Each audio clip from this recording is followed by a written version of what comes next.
Hola, ¿qué tal amigas, amigos televidentes en Extra Plus? Un gusto saludarles, darles la bienvenida a esta edición de Adelante Nicaragua, edición en la que vamos a conversar con el doctor Humberto Viles Bermúdez. Cairo Amador en esta ocasión no nos puede acompañar, tiene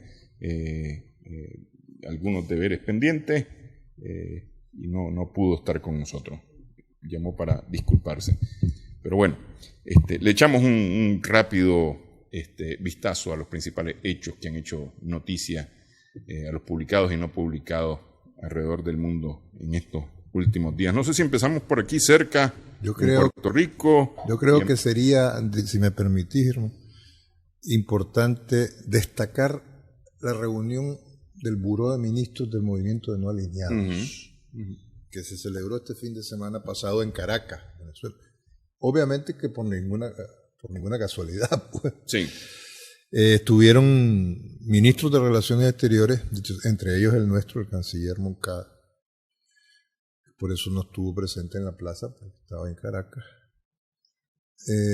120 países representados, manifestando su apoyo a la táctica gira de Pompeo, su reacción, su rechazo, sí. Rechazando la táctica gira de Pompeo. A última hora se la sacaron de la manga por América Latina, yendo a México, Argentina, a darle Ecuador, a Macri, a Ecuador para congraciarse o apoyar a Moreno, a Lenín Moreno. Y no sé si habrá logrado entenderle a Bukele. Eso te iba a preguntar. No hizo ningún nuevo trabalenguas de esos que... Eso te iba a preguntar, porque la verdad es que sí estuvo con Bukele, comprometieron una ayuda. Bukele le dijo que no estaban buscando que le regalara reales, pero que le dieran reales. No estaba buscando que le regalara, pero es que son esos inexplicables, supuestamente, según él, creerá que son juegos de palabras, ¿no? O demostraciones de habilidades inéditas en el manejo del lenguaje, pero no sé, pues más allá. Pues, por lo menos con los mexicanos no le fue bien. Es decir, distintos medios mexicanos se han burlado de él y de sus lapsus. ¿De Pompeo? No, de Bukele. Ah, bueno. Eso no le han sacado uno, le han sacado... Por eso te digo, distintos medios cantidad de memes. Se han esmerado con... Pero bueno, no sé, pues realmente sí es parte de una estrategia publicitaria en el corto plazo que no veo a qué pueda conducirle, ¿no? Ahora, ¿qué pasó con los no alineados? En algún momento me parece que el movimiento no alineado estuvo a la baja. Es que viene a significar, por eso es que sugerí que retomáramos ese tema, más bien o que lo abordáramos, porque eso significa que se están creando las condiciones para que repunte el movimiento de países no alineados. Yo creo que en un mundo como el actual, a menos de un año de que se cumpla la primera 2 décadas del siglo XXI, con indicios de una bipolaridad creciente bipolaridad, ¿no? Tripolaridad, podríamos decir, ¿no?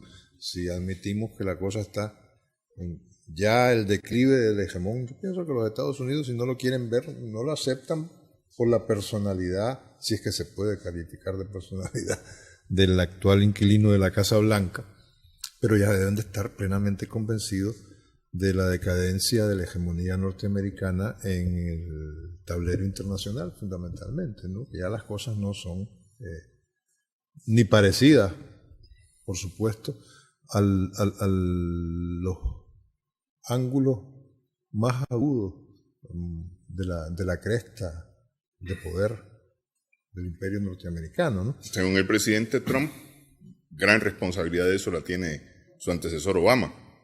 Sí, pues él pretende echar...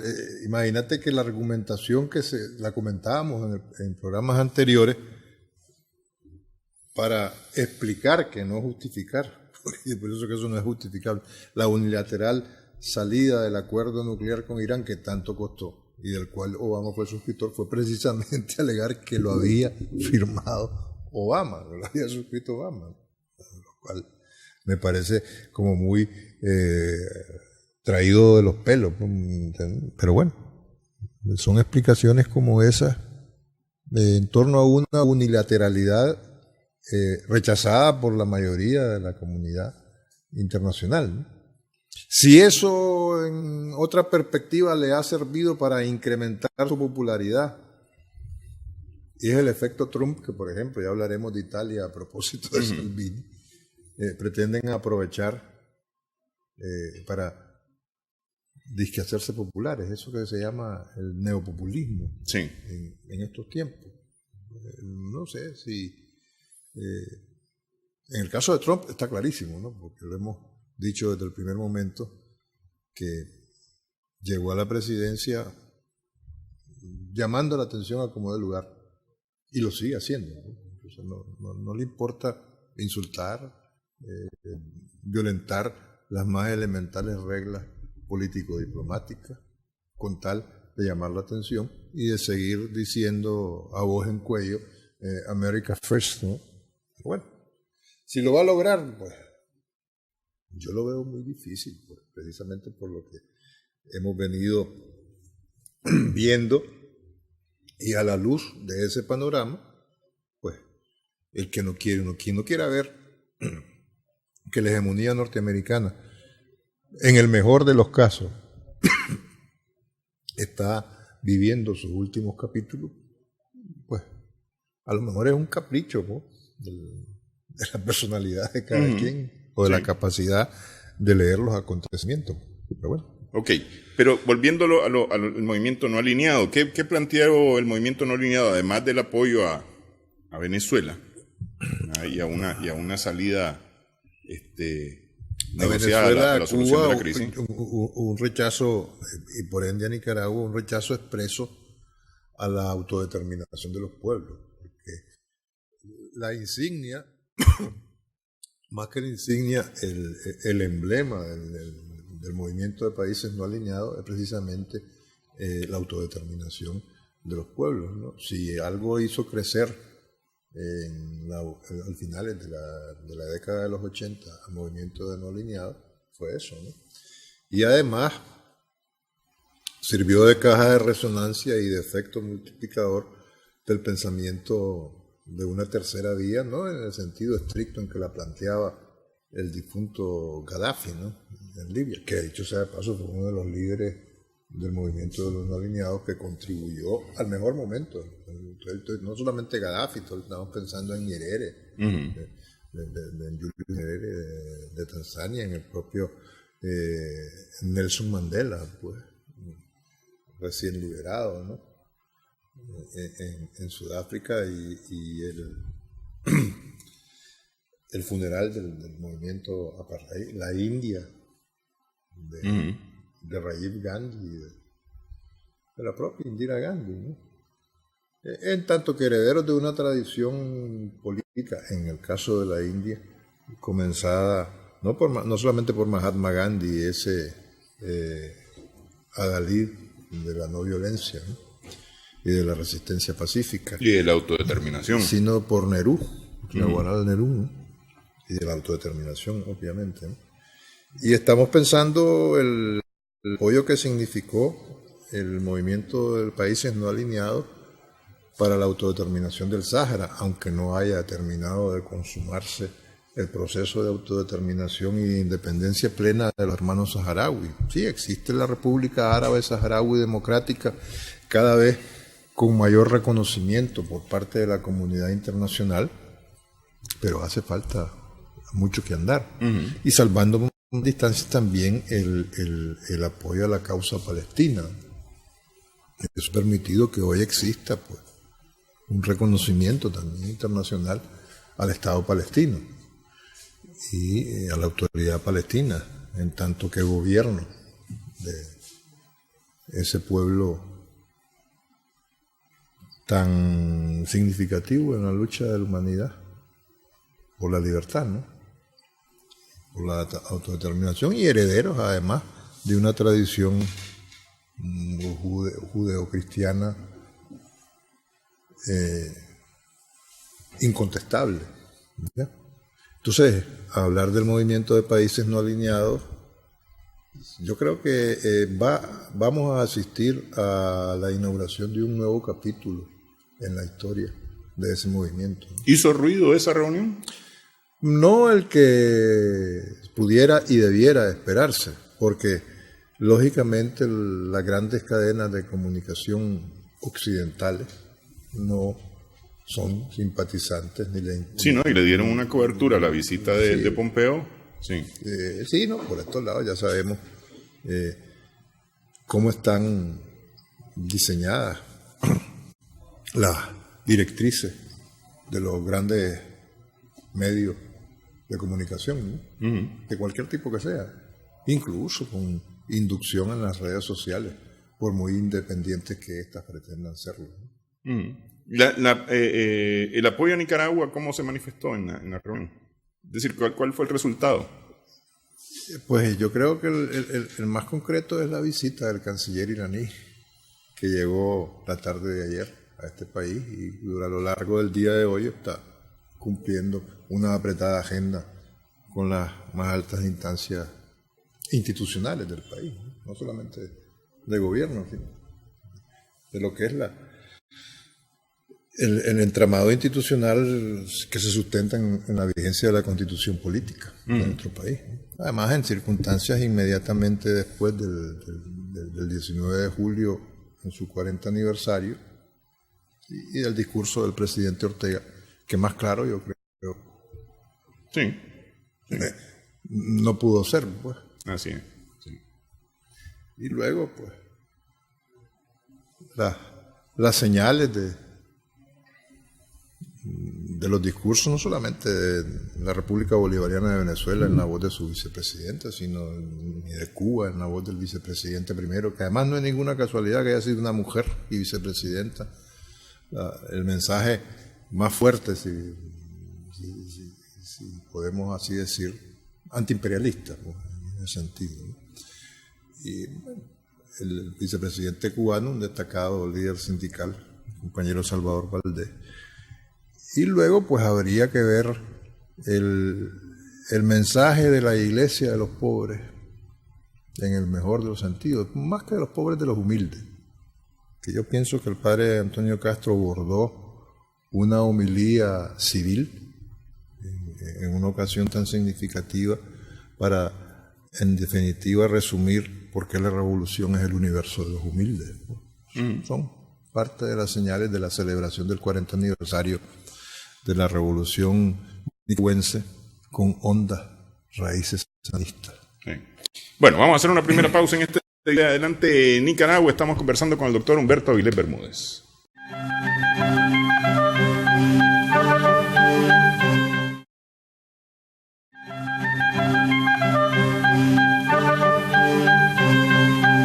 Seguimos en Adelante Nicaragua en Extra Plus. Estamos conversando con el doctor Humberto Avilés Bermúdez.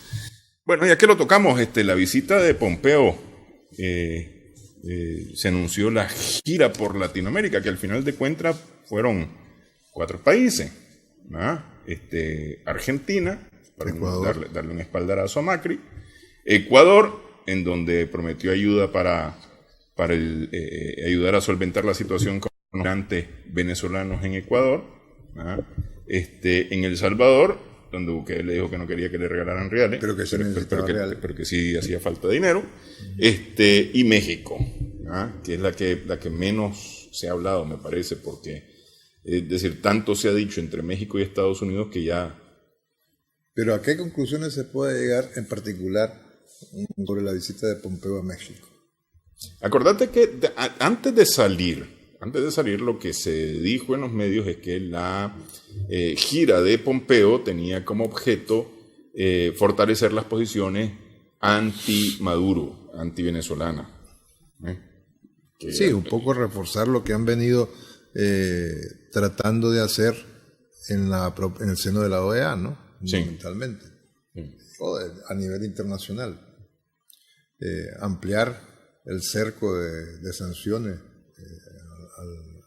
al régimen venezolano, ¿no? Para satanizar aún más, si cabe, la presidencia de Nicolás Maduro, ¿no? Pero ¿hasta qué punto logró esos objetivos?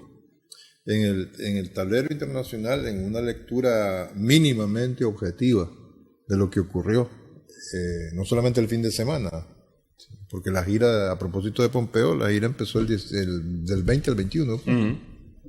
2 días fueron, ¿verdad? Prácticamente. Sí, fue una gira bien apretada. Muy relámpago, en 48 horas, 4 países, para cosechar resultados concretos y que puedan apreciarse sustantivamente, pues yo lo veo muy difícil, ¿no? Pero en cualquier caso, el último destino de esa gira era México, ¿no? Y hasta donde he sabido a estas horas, no le fue muy bien, que digamos, ¿no? A Pompeo. Sí, porque al final de cuentas el tema tanto en El Salvador como en México, el tema es la migración hacia el norte, ¿no? Digamos que relució es la migración hacia el norte. Ya con México hay un acuerdo, pues. Y se ha estado jugando, aunque quizás no sea la expresión más idónea, pero bueno, ha estado ahí, sobre el tapete, en el ambiente, el estatus de tercer país más seguro, a propósito de los migrantes. Que fue lo que no se logró con Guatemala. Que no se logró con Guatemala y se les cayó el plan a última hora, ¿no? Porque la Corte Constitucional, el equivalente de la Corte Suprema de Justicia, dijo que esa decisión no puede ser tomada unilateralmente por el Poder Ejecutivo, entiéndase el Presidente de la República, sino que tiene que someterse al el Parlamento para que la ratifique. Entonces, a última hora, sí, ya estaba todo listo para que Jimmy Morales fuese a firmar. Sí, casi estaba en la escalera del avión, Jimmy Morales. Entonces, a última hora ya tenía la cita agendada con Trump. Entonces, ese es el prolegómeno, pienso yo, más interesante de la visita, de la gira de Pompeo, concluyendo en México, ¿ya? Porque en el caso de México es muy discutible hasta qué punto México está siendo coherente y consecuente con lo del tercer país más seguro para los migrantes del Triángulo Norte Centroamericano. Sí. La mayor acumulación se está dando, lógicamente, en la frontera norte mexicana y sur norteamericana, pero la atención y el trato que sufre la mayoría de esas oleadas de migrantes centroamericanos, pues no es la mejor que digamos, ¿no? Ni ha recibido particularmente México de los Estados Unidos una colaboración proporcional al rol que el territorio mexicano y el gobierno de los Estados Unidos mexicanos está desempeñando en esta problemática migratoria, ¿ya? Entonces, por eso decía, a lo mejor es hoy por hoy muy prematuro o no se sabe lo suficiente de lo que haya abordado Pompeo, porque no se entrevistó con López Obrador, ¿no? Entiendo que fue con su homólogo, el canciller Ebrard, ¿no? Marcelo Ebrard, que es como se llama, mexicano. Secretario de Estado, que le llaman los mexicanos.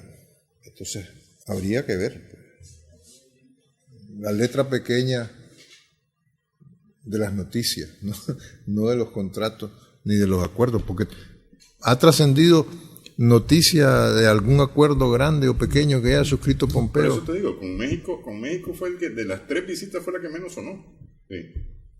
Ya, entonces, cuando el río no suena a contrario censo, quiere decir que no trae mucha agua. O que no trae mucha piedra. O que no trae muchas piedras. Sí.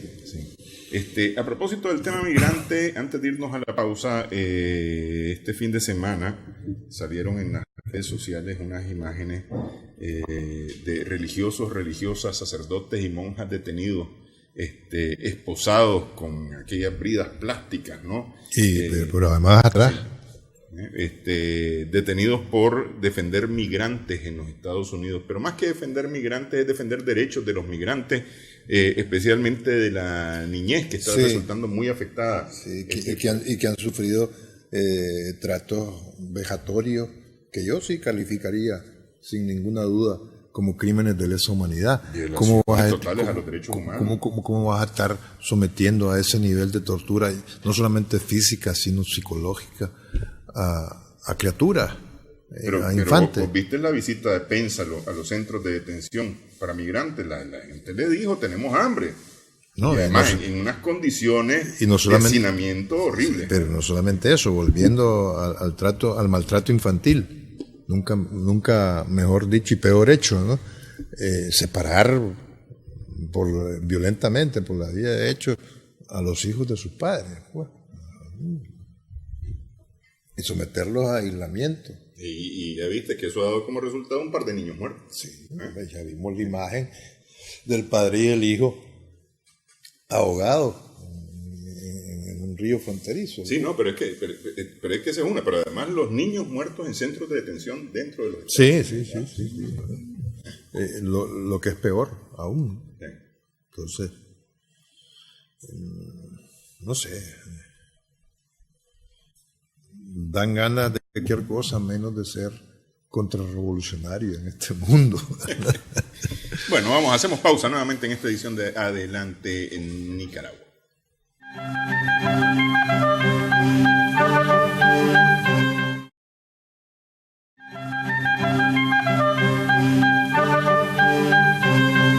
Seguimos en Adelante Nicaragua en Extra Plus. Empecemos en español en Europa, me parece. Inició este lunes las sesiones de investidura en el Congreso de los Diputados en España para elegir al presidente español. El único candidato es el secretario del PSOE, Pedro Sánchez, y presidente en funciones. El presidente en funciones que aspira ser ratificado, ser investido este martes, por lo menos en la primera votación. Antes de venir para acá, para el canal, lo que a vista de pájaro pude ver en los medios es que no hay nada en materia de investidura para mañana. Sí. Todos los medios que consulté coinciden en que como muy pronto, si es que logra los consensos necesarios, más allá de los 123 votos que tiene, que son los 123 diputados de su partido, que le permitieron ganar las elecciones el pasado 26 de abril, ¿no? Lo que se inició fue con el discurso de Pedro Sánchez, la sesión de investidura, para ser un poco más preciso. Y fue un discurso que quiso quedar, y cito palabras textuales de más de un medio español, bien con Dios y con el diablo, sin que se sepa a estas alturas quién es Dios y quién es el diablo para el presidente en funciones del gobierno español. Por ejemplo, el aliado natural debería ser Unidas Podemos. Ya se sabe que esta coalición de izquierda española, Unidas Podemos, lo que pretende es tener cabida con cargos concretos, ministerios, sin ir más lejos, en el gobierno, en un presunto gobierno de coalición que pudiera surgir si finalmente lograran.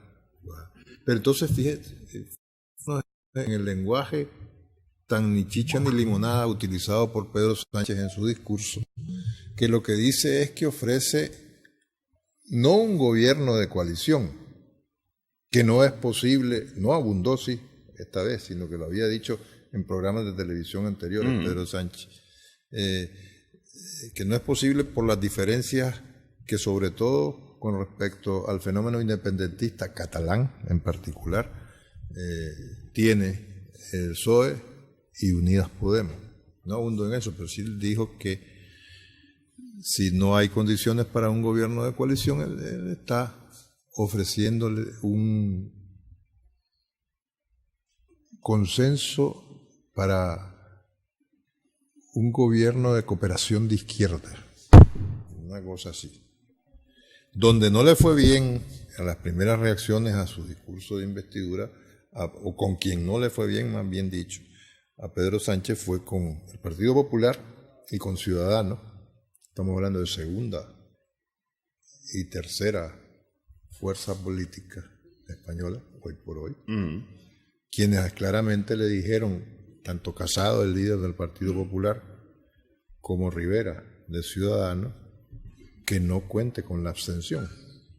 Porque le valdría con que Partido Popular, Ciudadanos y obviamente Vox, que ha debutado con su líder Abascal en la Cámara de los Diputados de las Cortes Españolas, la Cámara Baja, bastaría con que se abstuvieran, sobre todo Partido Popular y Ciudadanos, que lograran ese consenso para una cooperación de izquierda con Unidas Podemos, y los votos de algunos de las minorías independentistas parlamentarias, entiéndase en particular Esquerra Republicana de Cataluña, Izquierda Republicana de Cataluña, que es el partido mayoritario en la autonomía catalana, entiéndanse los nacionalistas vascos, el Partido Nacionalista Vasco y un poco... Pero el Partido Nacionalista Vasco ha sido aliado del PP más tradicionalmente. Por eso, pero es que la negociación de Pedro Sánchez con los independentistas, tanto catalanes como vascos, va en función de conseguir al menos que se abstengan. ¿Ya? Entonces, no hay nada, insisto, hoy por hoy. Sí, después de los discursos de hoy... No hay investidura positiva, necesita la mayoría absoluta en primera vuelta, pues no la tiene. Que son 176. Sí. 176, así es. Si acaso habrá votación el jueves. Y ya, bueno, en su discurso Pedro Sánchez sí se ha hecho eco dirigiéndole los cantos de sirena, nunca mejor dicho, al PP y a Ciudadanos, de la espada de Damocles de otras elecciones. Porque si no hay investidura... Sí, porque hay que recordar que eso ya lo vivió España y ya lo comentábamos ayer, que si para el 23 de septiembre próximo no ha habido investidura del candidato único hoy por hoy, pues se estarían abriendo las puertas a una nueva convocatoria de elecciones y estaríamos en la cuarta contienda electoral en 3 años. Sí. ¿Ya? Cosa inédita en la política europea. Entonces, democracia a la española, si es que cabe la expresión, también lo hemos dicho aquí, y en Europa más de una fuerza política y muchos ciudadanos europeos se rasgan las vestiduras porque ¿de qué? Además los propios españoles y Pedro Sánchez en particular presume, si vos ves el discurso de su conjunto que hizo hoy Pedro Sánchez, España es la mejor democracia posible. Uno dice que es una de las 20 democracias a nivel mundial más consolidadas y llevan 3 meses y no han sido capaces de constituir gobierno, de conseguir los consensos mínimos necesarios para que la investidura presidencial del presidente en funciones, valga la redundancia, funcione. Y se cita el ejemplo más fácil, es el de Dinamarca. Con qué facilidad la socialdemócrata, no recuerdo con exactitud el nombre. Pero justamente Vox eso es lo que le ha criticado a Pedro Sánchez, esa socialdemocracia. Le dice que está yéndose con los partidos comunistas, los partidos de izquierda comunistas, le dice, con los chavistas. Por favor. Digo, es decir, por ahí ha sido el ataque de Vox, que inmediatamente fue contestado por Sánchez diciéndole que es un discurso excluyente y un discurso de memoria del pasado español, ¿no? Y no sé si le habrá sacado pues la vena racista y discriminatoria en la que Vox comulga con los Salvini, Orbán los del grupo de Visegrado. Pero se lo dijo a Casado y a Rivera, ustedes están negociando con la parte más dura de la extrema derecha y han constituido, les dice, gobierno con ellos, dándoles fuerza, dándole poder. Por eso, pero sobre todo en el caso del PP y con Polonia y Hungría en particular, ¿no? Porque el partido polaco que se llama Fe y Justicia, si no me equivoco, ha sido suspendido del Partido Popular Europeo. ¿Ya? Y entonces haya habido un tira y afloja a propósito de la investidura de la nueva presidenta de la Comisión Europea, la von der Leyen. La alemana, sí. Sí, que pertenece a los populares europeos, porque no olvidemos que la coalición socialdemocristiana que preside la Merkel y la gran coalición con los socialdemócratas es la que apoyó a la von der Leyen, o sea, von der Leyen es del Partido Popular Europeo, de manera que el grupo de Visegrado al que nos referíamos, más temprano que tarde le han dicho clarísimamente a la nueva presidenta de la Comisión Europea que le deben su investidura y su elección a los votos de esa coalición. De esa coalición. De ese grupo parlamentario. De ese grupo parlamentario, exactamente. Entonces que deje de estarse haciendo eco de sanciones a las derivas autoritarias de esos regímenes en nombre del Estado de Derecho. Bueno, se lo han dicho así, ¿no? Sin ir más lejos, ¿no? Y mientras tanto, los titulares a nivel de Italia se habla de las dudas de Salvini. Pero espérame, antes que entremos, porque sí tiene que ver un tanto lo de Salvini con la de van der Leyen, pero le hizo un llamado a los británicos a resolver sí o sí el tema del Brexit. ¿Quién? Van der Leyen. O si no, dice ella, los avió, dice. Me puse a buscar aviar, ¿qué es? Perentoriar. No, a ver, pero lo que te quiero decir, ¿quién no le ha dicho a los británicos que resuelvan lo del Brexit? Y siguen sin saber qué hacer. Hoy. Esta semana van a elegir. No, pues, hoy terminan los votos. Y solo hay dos candidatos. Johnson, que parece que es el que va a ganar, otro impresentable. Su líder y su ejemplo a seguir es Donald Trump. ¿Ya? Y Jeremy Hunt, que es el actual ministro de Relaciones Exteriores en funciones. Sí. Entonces, todo parece indicar que va a arrasar Johnson, como ha venido arrasando. Se va a saber mañana porque a esta altura ya se deben de haber cerrado las votaciones. Pues busqué información reciente y no pero vi nada, ¿no? Entiendo que ya se cerraron las votaciones y mañana se sabrá quién es el nuevo primer ministro, pero en cualquier caso, supongamos, sigamos partiendo de la suposición mayoritaria de las tendencias, ¿verdad?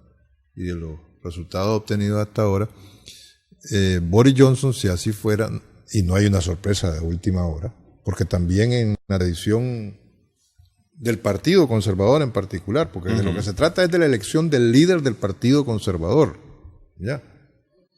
Que en tanto líder del Partido Conservador sustituya a la dimisionaria Theresa May, que hoy está apurando sus últimas 48 horas como primera ministra en funciones, ¿no? Sí. Entonces, en cualquier caso, Boris Johnson o Hunt, si hubiese sorpresas de última hora, que no creo, estarían asumiendo el miércoles. Entre los jueves y viernes deberían de conformar su gabinete. Pero mientras eso sucede, el día de hoy ya dimitió el segundo del Ministerio de Relaciones Exteriores, Sir Alex Duncan, un hombre muy prestigiado en las filas del Partido Conservador, y dijo que lo de Boris Johnson era un despropósito, por decirlo muy resumidamente, ¿ya? Que era una barbaridad, que había sido un ingrato con la primer ministro May, con la gran labor que había hecho, pese a quien le pese, que era más barbaridad seguir apostando y defendiendo la ruptura con la Unión Europea sin acuerdo y perder de vista que el 31 de octubre es el plazo fatal, Sí. que ya les dio la Unión Europea. Con o sin, ustedes se van. O sea, ya no hay vuelta atrás, salvo la opción de la que echó mano a última hora, porque había estado muy dudoso la oposición laborista presidida por Jeremy Corbyn, de decir, estaríamos dispuestos a apoyar un no al Brexit en un segundo referéndum. Por eso digo, donde pesa además en esa oportunista variante la opinión de los 10 diputados del Partido Unionista Irlandés que han estado sosteniendo la precaria estabilidad del gobierno conservador británico. Entonces, nadie espera mucho desde una perspectiva democrática. Volvamos a la historia de las democracias europeas y en este caso de la Gran Bretaña, y que conforma el Reino Unido, ¿ya?, e Irlanda del Norte.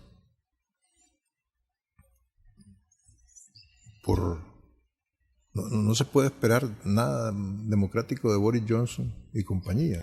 Sí, además que es una elección que no es directa. Entonces esperan no solamente la renuncia de Sir Alex Duncan, que decía este segundo hombre de las relaciones exteriores gubernamentales británicas, sino está cantada la dimisión del ministro de Justicia y de otros 3 más, porque no quieren ser cómplices de un gobierno presidido por Johnson, ¿no? Sí. Están así las cosas a estas alturas. Entonces, ¿qué es el gran problema que afecta ya no solamente a la vieja Europa? Es que esta crisis de mudanza, de cambio de gobierno, de traslado de inquilinos de Downing Street, el número 10 de Downing Street, que como se sabe es la sede de la jefatura de gobierno británica, agarra,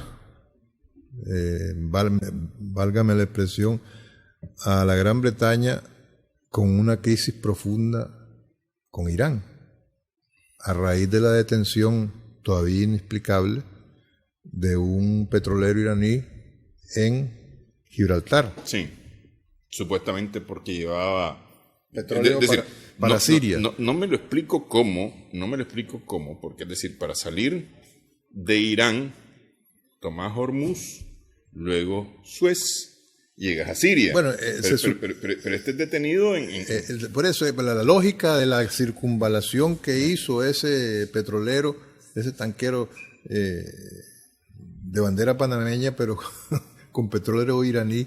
O con supuesto petróleo iraní. Sí, para Siria. La circunvalación que le hace el continente africano para entrar por el estrecho de Gibraltar al Mediterráneo. Pero además, insisto, las circunstancias no esclarecidas. De pronto resulta, a título de que semejante, porque es un buque enorme, ¿no?, semejante tanquero, fondeó a escasas millas de la costa de Gibraltar, en un territorio que en materia de derecho internacional público es polémico en el mejor de los casos, porque por un lado lo reivindica España como parte de su mar territorial, pero Gran Bretaña dice que no, que como es colonia, sí, la colonia británica en territorio español, está en la provincia de Algeciras, perdón, ¿ya? Pero es territorio británico. Es territorio británico. Sí. ¿Y quién lo detiene? Con la orden, la presunta, no se ha demostrado, orden judicial de un juez local de Gibraltar y unas lanchas de la policía gibraltareña, ¿ya? Detuvieron a la tripulación del petrolero este, ¿no? Entonces, eso tensionó las cosas, porque obviamente los iraníes ya en el Golfo de Hormuz abordaron y detuvieron otro petrolero, no sé si de bandera británica. Me parece que era de bandera Tena, no sé qué.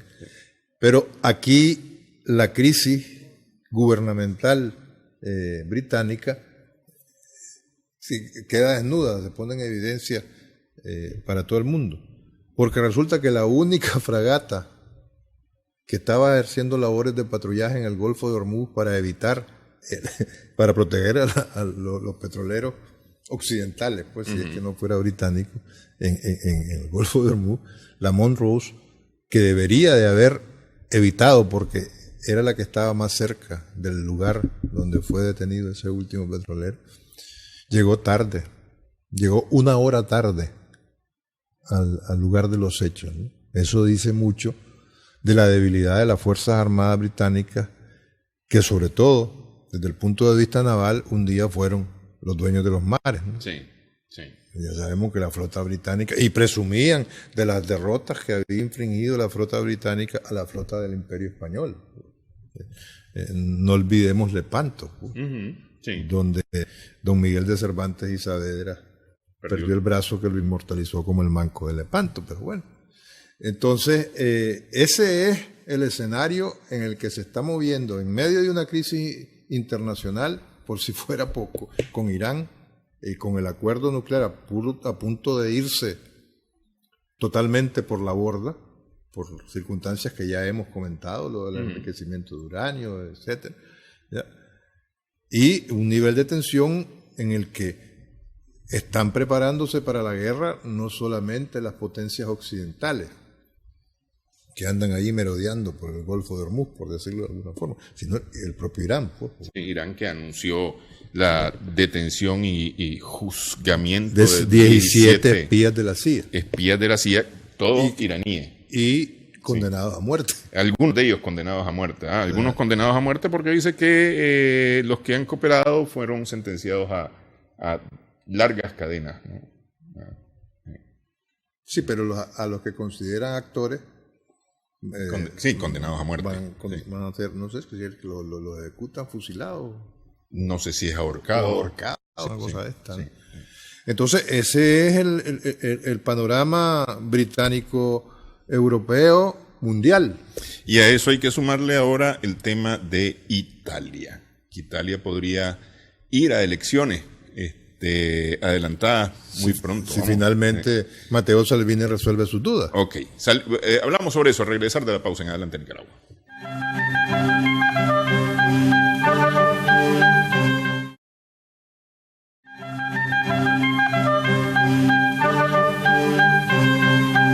Seguimos en Adelante Nicaragua. Decíamos, Matteo Salvini podría prepararse para elecciones adelantadas para elegir gobierno en Italia, tras unas maniobras que ha efectuado, que decía, han tenido que ver con la elección de la comisionada de la Unión Europea, Van der Leyen, apoyada por Italia, por el gobierno italiano, por el partido de gobierno italiano, justamente para su elección, y le ha reclamado al presidente. Sí, no, es que le han reclamado, bueno, Salvini es el hombre fuerte de la Liga, ¿no? Que es su partido. Entonces, que estén gobernando en coalición con el Movimiento 5 Estrellas. Sí.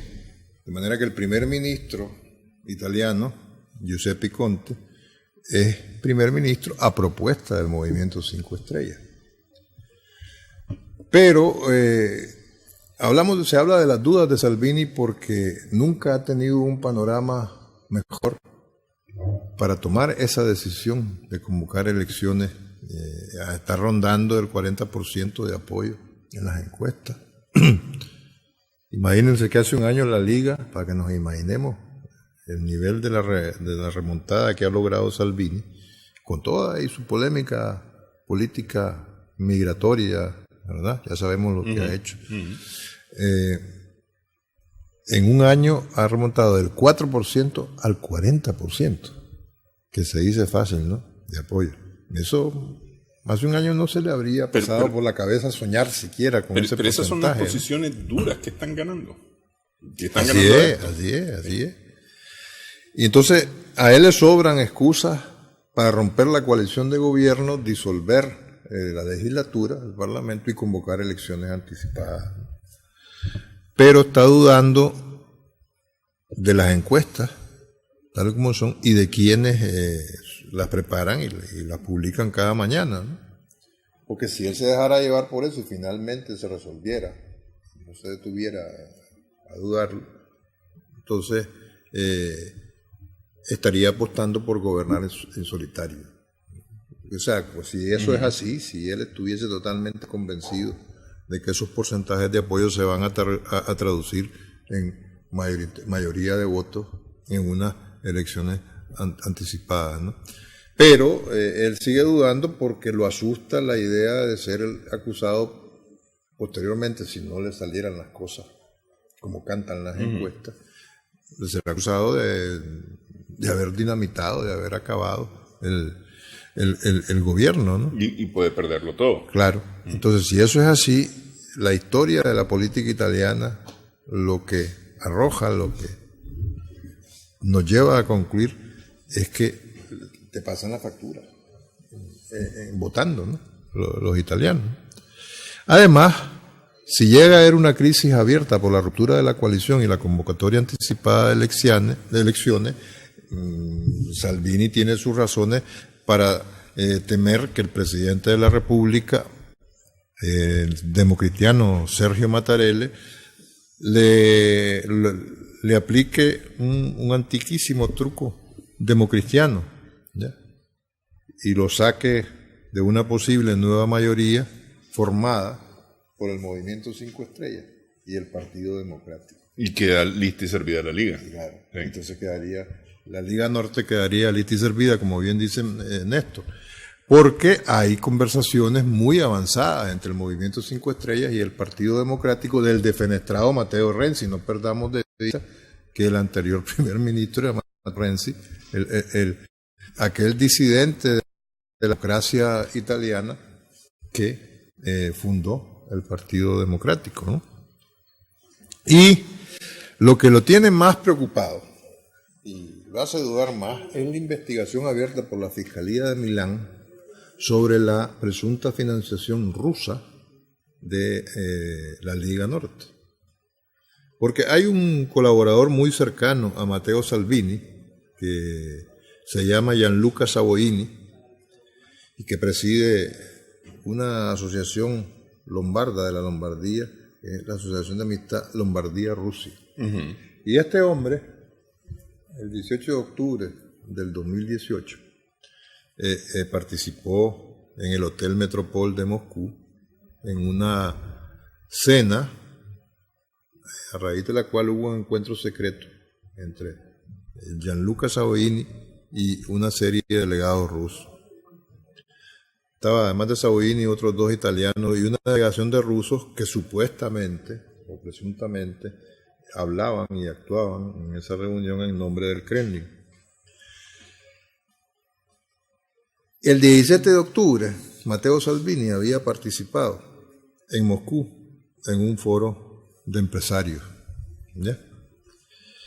Y había dicho en ese foro, por enésima vez, que debían de ser levantadas las sanciones contra Rusia. Porque una de las particularidades de Salvini, que no hemos mencionado, pero se sabe, es su admiración y amistad proclamada con Vladimir Putin, ¿no? Entonces, ¿qué es lo que pasó? Se filtraron el contenido de esa reunión secreta en un portal de noticias electrónicas que se llama BuzzFeed, y en definitiva lo que se dice es que los presuntos o supuestos enviados rusos, y en ese sentido cada vez es más fuerte el rumor de que le pusieron una trampa a Savoini, y en tanto que Savoini a Salvini con todo y la Liga, le ofrecieron en hora y cuarto de plática un trato con rasgos de fantasía o muy fantástico. Con diezmos, ¿no? Y primicias, sí. Se diría en nicaragüense. Era implicar supuestamente a Gazprom, el gigante productor de gas, empresa productora de gas de Rusia, para venderle a Italia 3 millones de toneladas de petróleo a la empresa estatal italiana, Eni, empresa nacional italiana, con un valor de $1.500 millones. ¿Ya? Para no cansar el cuento de dicho negocio, de dicha transacción, le iban a quedar limpios, según el canal BuzzFeed, a la liga unos $65 millones. ¿Ya? Entonces, que sería la comisión que se iban a pagar a través de un banco londinense, ¿no? Entonces, cuando eso se hizo público, Salvini rápidamente salió a desmentir la noticia, dijo que no había recibido ni un solo rublo, menos euros y menos dólares, y dijo que no conocía a Savoini, para después reconocer que tenía amistad con Savoini desde hace más de 20 años. Entonces, pero no pudo explicar por qué Matteo Salvini había estado junto con Savoini sentado, no solamente en varias reuniones, sino que en la misma cena que en el Palacio Chigi del gobierno italiano se le ofreció a Vladimir Putin en Roma, en la última estancia de Putin en Roma, ¿no? Y también se supo, después trascendió, que Salvini había cenado con Putin en el mismo Hotel Metropol de Moscú el año pasado. Entonces las cosas están enredadísimas desde esa perspectiva, ¿no? Un escándalo total y absoluto.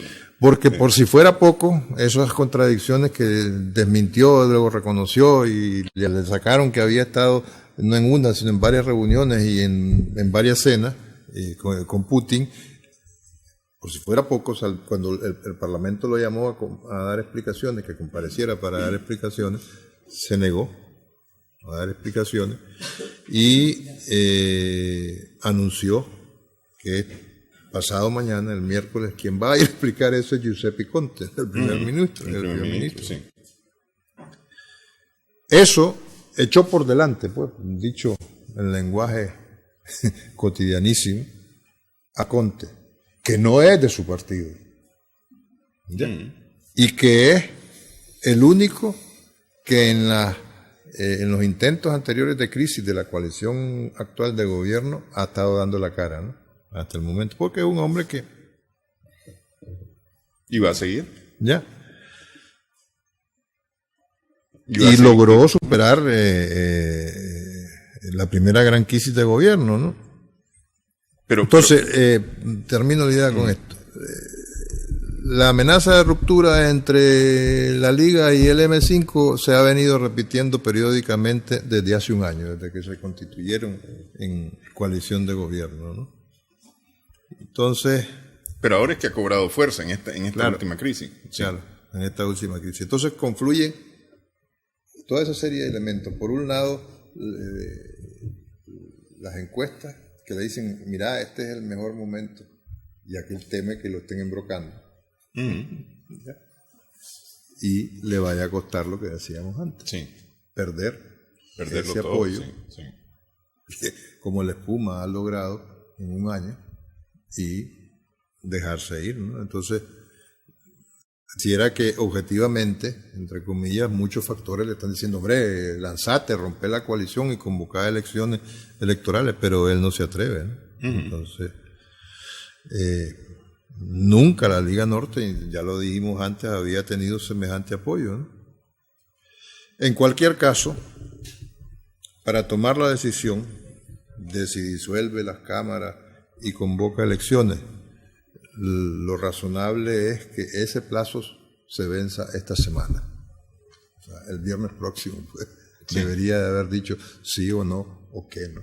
Entonces, ese es el mar en el que está navegando Matteo Salvini, ¿no? Bueno, vuelve a volverse convulsa la situación de gobierno en Italia. Bueno, la política italiana siempre ha sido, sí, en el mejor de los casos, un sainete. Un sainete, correctamente. Y ahora, solamente para cerrar rápidamente el comentario, el que la tiene muy complicada, Ricardo Rosselló, el gobernador puertorriqueño. Hay un nivel de contestación inédito de la población puertorriqueña, denunciando, parece que la reiterada corrupción de este señor. Y de las últimas cosas que hemos tenido noticias es que dijo que bien, que aceptó no presentarse a la reelección porque pensaba, pero que no va a renunciar, ¿no? Sí. Y también mencionar... Y renunciar a la dirección del partido. Exactamente. ¿No? Pero no a la presidencia. Y también mencionar, porque es bueno en el panorama internacional que se sepa que ayer hubo elecciones parlamentarias en Ucrania y una vez más el ex cómico Zelensky, con su partido Servir al Pueblo, que es el mismo nombre, lleva el mismo nombre del programa que lo hizo famoso y millonario en Ucrania, arrasó al Parlamento con el 44% de los votos, lo cual le permitirá emprender una serie de reformas que están por verse, porque la economía ucraniana va en picada, sí. O sea, del 3.3% ya anda en el 2% de crecimiento. Dice que su objetivo preferencial, y fue uno de sus principales caballitos de batalla electorales, es lograr la pacificación, particularmente en el Donbass, sobre la base de que al fin se cumplan los acuerdos de Minsk, que no han logrado cumplirse, pero no lo tiene muy claro. Ya logró pues hablar por primera vez con Vladimir Putin, que al principio no la había vuelto ni a ver, ¿no? Por decirlo clara y rápidamente. Y parece que habrá otras negociaciones y para eso está pidiendo apoyo de las principales potencias occidentales, entiéndase los que colaboraron en los acuerdos de Minsk, ¿no? Francia, Alemania, ¿verdad? Y bueno, la propia Gran Bretaña, aunque más bien Gran Bretaña está para que la apoyen. Sí. Bueno, así está el mundo, así está el planeta. Muchas gracias, Humberto. Gracias a nuestras amigas, amigos televidentes también por su sintonía en esta edición de Adelante Nicaragua. Esperamos que el programa haya sido de provecho para usted.